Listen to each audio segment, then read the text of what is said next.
Hi, this is Laura Kosh from the Pennsylvania Storm Chasers. Chase season is amongst us now, since it's spring, and we may have some chances of storms coming up this month. But I just want to talk to you about chasing safely.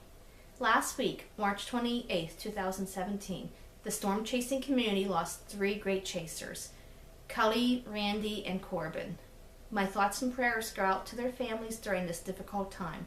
They also have my deepest condolences. First, I'm going to talk about distractions. There are many distractions while we are storm chasing. We are multitasking.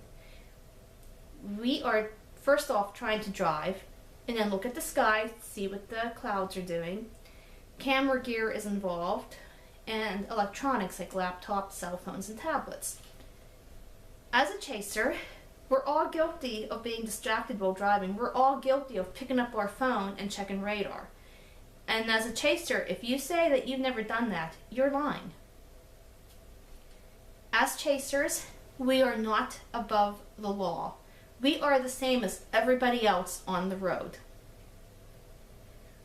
Having that spotter certificate or light bar on top of our vehicle does not give us permission to speed, blow stop signs, run through red lights, drive erratically. No, we're the same as everybody else.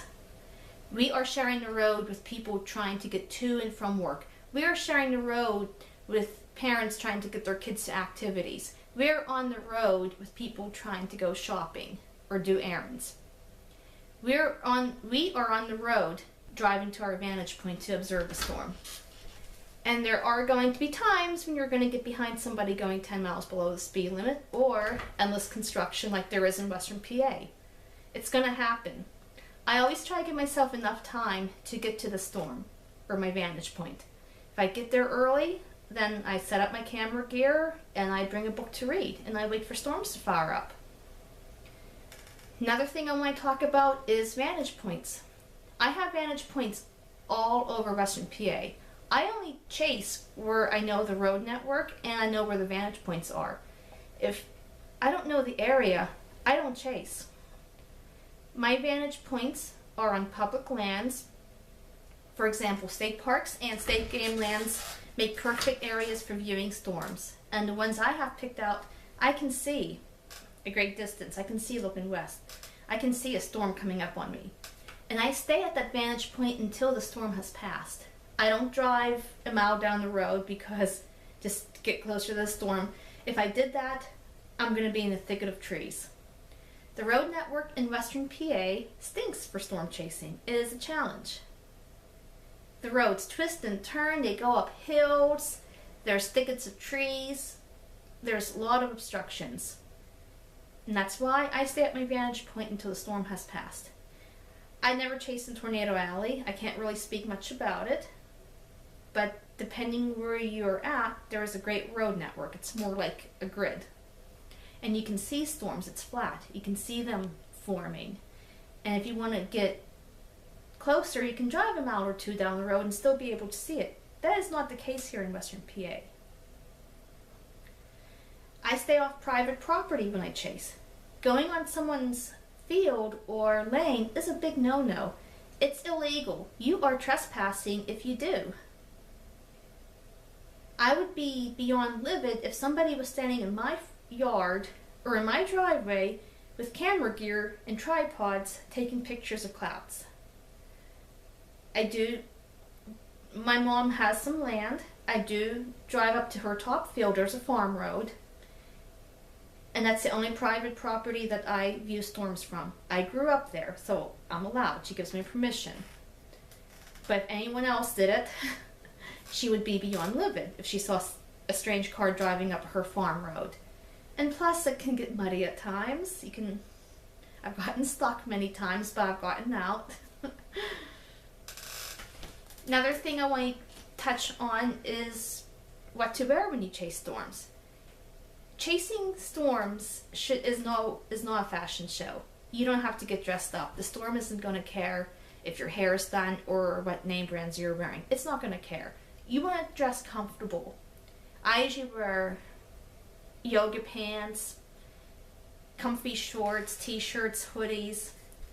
I do wear flip-flops, but I do have a pair of sturdy tennis shoes in case I have to get out and move debris. If possible, it's good to have like a vest with reflective strips on it. That's always a good idea to have one of those, and I think I do have one in my emergency kit. But bottom line, you want to dress comfy, and if possible, try to carry a second change of clothes in case you get downpoured on. I do have a waterproof parka that's in my trunk, which I put over myself and my camera gear if I'm out shooting rain videos.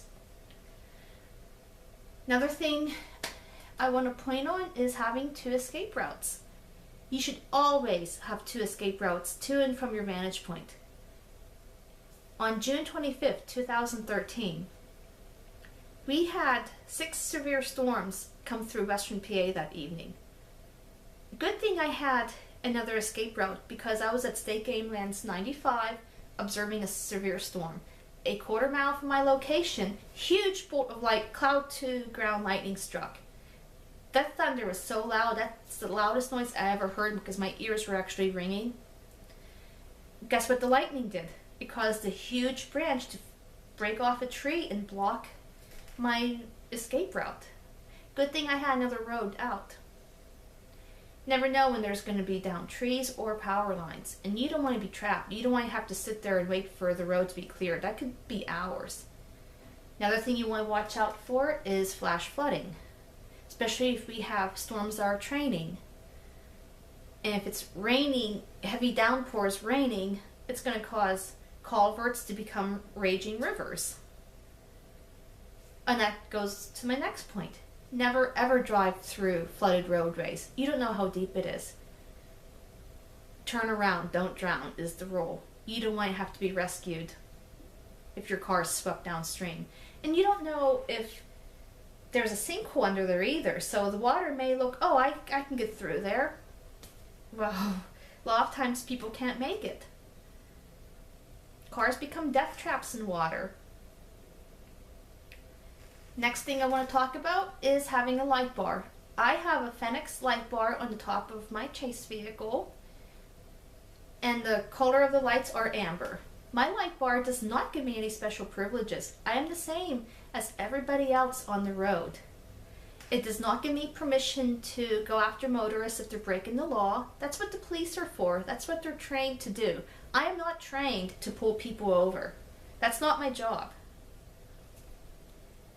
Second off, it doesn't give me permission to speed or run through red lights or break traffic laws. Again, I'm the same as everybody else. And third, it doesn't give me permission to stop in the middle of the road and block traffic or block intersections or driveways. The definition of my light bar is so motorists can see me when I'm safely pulled off the side of the road. I also put my flashers on too, and I leave my headlights on. More lights flashing, the better. The less chance of someone hitting me. But I make sure my car is all the way off the road, because I don't want anyone hitting me. Bottom line, please try not to use anything while driving. That goes for cameras, mounts, electronics. It just takes a split second to cross the center line or run through a stop sign or red light and change someone's life forever. You don't want to do that. Please don't do it. I'm begging you. Chase safely. And best of all, good luck. Have fun chasing. Enjoy, watching the storms. Just relax, enjoy the storms. That's all I have to say.